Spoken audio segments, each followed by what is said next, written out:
فيه. ترددت اخبار انه الام بي سي قررت انه تنتج اقرب عيد الموسم الجديد، امم حكوا معك؟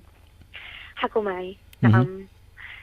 عدة مرات، وكان يعني المفروض نطلع قبل كم شهر وتأجل، وكمان مرة وتأجل.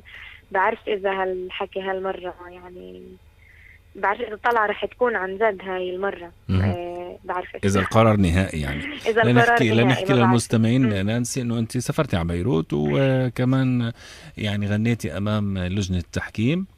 مزبوط. مهم.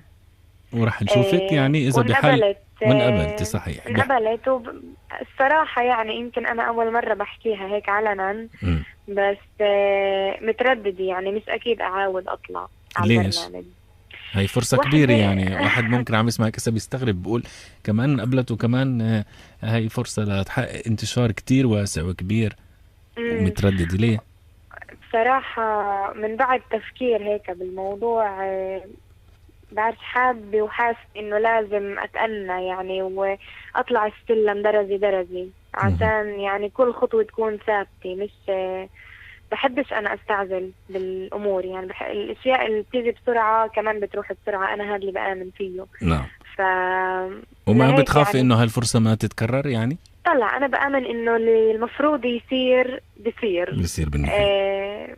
طلع بعد مش أكيد 100% إنه مش رح أشارك، بس وبرضه مش مية عندك. بالمية إنه أشارك. مم.